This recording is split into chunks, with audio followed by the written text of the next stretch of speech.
There you go. Hello everyone, welcome to Abby Asks.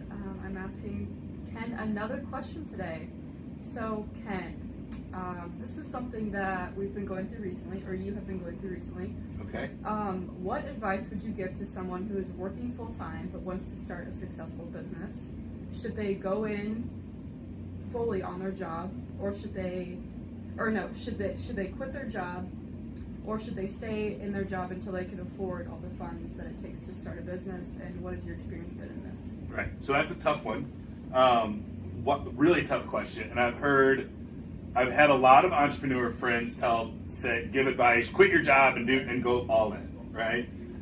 I can't give you that advice today. You have to make your own decision for whatever you're in. So I am a big fan of having your bread and butter job, like what your career is, and I think that you should be happy at that job, right? It shouldn't just be, working for Amazon. If you love doing it, if you like packing boxes and stuff, then great, that's fantastic. If you like driving, then work for Uber, right? That's totally acceptable. But if you don't like what you're doing, you should only do that for as long as you have to pay your bills until you find something different to do, right?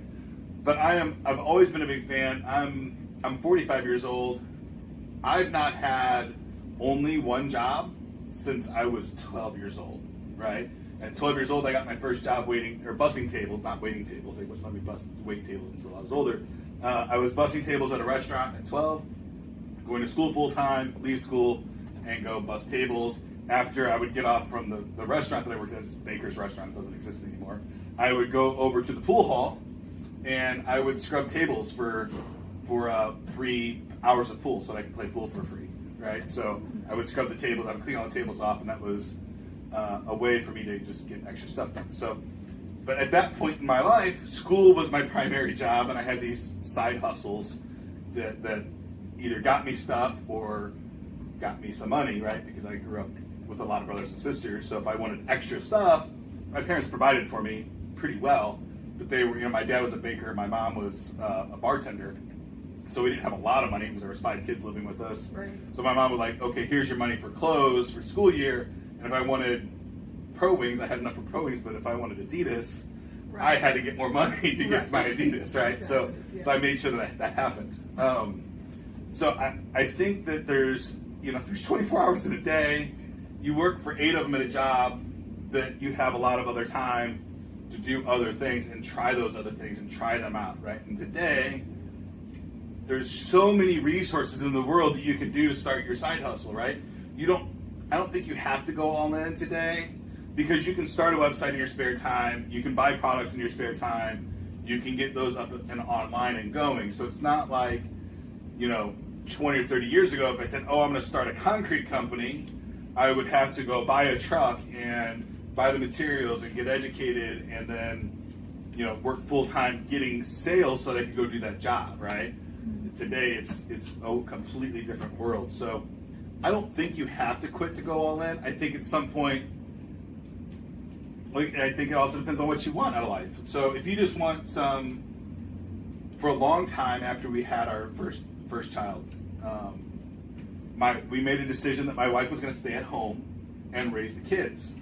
Well, when our daughter got about 2 years old, we still wanted that world for her, but she wanted something that she could feel more accomplished with than just raising the kids. So we started a small little bakery, right? And it was great. And we only wanted it to be a little bit of extra cash for her and for her to have something to do and learn, right? So it was fantastic. It actually got too big to do for what she wanted, and she had to make a decision to either continue growing it or stop doing it, because the demand got pretty high, and it just wasn't the right time for us to invest a lot into a bakery. So we ended up just discontinuing that product and moving on with life.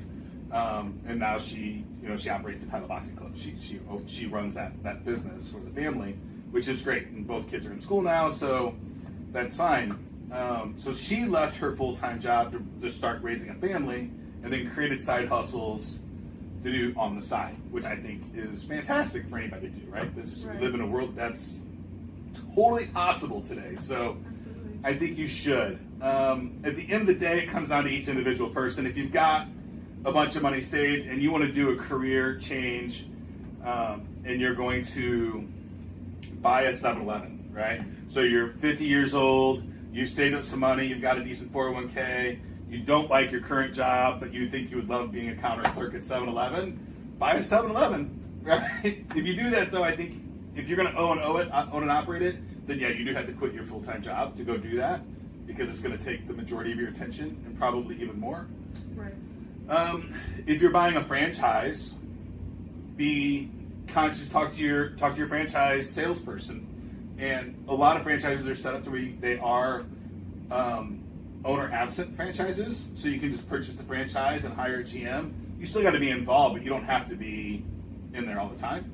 But then other franchises like Chick-fil-A and Steak and Shake, you have to only be at that. So, if you wanted to do the deal with Steak and Shake, and God, how great would it be to be 25 years old today with $10,000 in your pocket to buy a Steak and Shake and half the profit? That would be. Oh, right. I would have loved that opportunity when I was a kid, but you can't have any other investments if you do that. So you can't have another job if you take advantage of what Steak and Shake's doing right now. Okay. Right? If you're a Chick-fil-A owner, you cannot have any other business lines for some amount of years. I don't know how long it is, but you're pretty restricted on what other jobs you're allowed to have in those franchises. But Title Boxing Club, you can run it owner absent. The owner doesn't have to be there at all. And that's so if you're an entrepreneur, you have an entrepreneurial spirit, and you think, oh, franchise is the way for me because I don't want to take the time to create the processes and all those things for the company. Franchises are a great way to go there. Then you would talk to your franchise owner. I would personally stay away from franchises because the upside just isn't that great. It's got a cap on an individual location unless you're going to buy a whole bunch of them. But owning and operating a single franchise, it's for some people, not for everybody. So just, talk to your family, see what supports you have, and make a good decision for yourself. I don't think there's a right or wrong way to do it, right? Yeah. I was going to say, I think it's a scary thing for a lot of people to jump into that thought process of, hey, I'm going to start a business, or hey, I'm going to buy a franchise, or hey, I'm going to do this. And I think it's amazing how your wife just did that by herself, and it was so successful for the time that it was. And I just don't think a lot of people think like that. So it took her a while, and I think it took her being with me, right? Because I was like, well, the last thing I want in my day is to come home from my day, which is pretty hectic anyway, right? My days are anywhere from 10 to 15 hours a day. Mm-hmm. To get home to my wife and kids, and the last thing I want to hear is my wife bitch about her boss. That's it. So, well, you can't have a boss, because unless he's just amazing or she's amazing, right. I cannot live a life where I'm coming home and listening to somebody complain about their job, right? Because it would just be so, it would just erode me so much that I don't think I could handle it. So I wanted to make sure that didn't happen in my life. Yeah. So that was very important to me. And when she left her other job, she was, before she did that, when we met, she was a bartender. But between then, she was a rental person. She rented, I didn't even know this was a business, but hot water heaters. Oh. Yeah, so you can rent hot water heaters and have them installed in your house. It's popular in states that don't have basements. I didn't even know. The hot water heaters are outside. Their life expectancy is much shorter. So, wow. Anyway, it's way off topic. Right. But it's a business idea. Buy something and rent it to other people that can't afford to purchase it outright. But. Well, and I think a lot of people tend to learn a lot from people who have gone through that before. So hearing your experience and hearing your wife's experience is probably helpful. But I have friends that, swear by quit your day job and jump in with both feet, and they're entrepreneur friends, and I just can't back that statement like they can. And some of my friends have done it, and they've been successful. And some of my friends have done it, and they've not been successful yet, right? Or they're back at a day job, right? So my buddy Dom, he said, "Man, I'm the #1 sales rep at my company, and I can do this on my own." And he started his own electrical company, And we all knew that he could do it. He could get the sales and he could do all those things. But what he didn't account for is accounts receivable. When you're doing big jobs, accounts receivable takes 90, 100, 200 days sometimes for a lot of these big jobs, right? You got to put all the labor out and you're out of pocket. And he just underestimated the capital that he needed to make sure that he could cover those bills until the accounts payable came in. And, it's a hard time when you have friends and family members working for you and those things are coming up. So he decided to go back to working for somebody else, right? And that's unfortunately happens sometimes. So it depends on a lot of things. But for website ventures or buying or selling a thing, Etsy's a great resource. PayPal or eBay is a great resource. Facebook Marketplace, all those things, man. You can start a business, right, and really start earning some money in just a couple hours a day, right? And you probably hopefully you have 16 hours a day to you and your family that you can do stuff like that, and hopefully you're doing something with them besides watching. Right now I'm watching Kingdom on Netflix, which is great. Right. But my wife and I watch one episode a night before we go to bed, and other than that, we're working up until that episode. And hopefully you're not sitting and binge watching, a whole season's, multiple hours a night. Right. Use that time to do something productive, anything, right? If you want to, if that's what you enjoy doing is watching Netflix for 7 hours, go for it. That's you. You be you, right? I like it sometimes. Right, but I have different objectives in life, right? I've got a handicapped son that I need to try to figure out how to create an income for him that lasts his lifetime, not only my lifetime, but my son's lifetime, so that I can hopefully give him a quality of life that lasts through his entire life. Exactly. So I think it's important for people to remember that it's based on their situation and and their goals. Absolutely, and there's no right answer, right? You will make the right answer.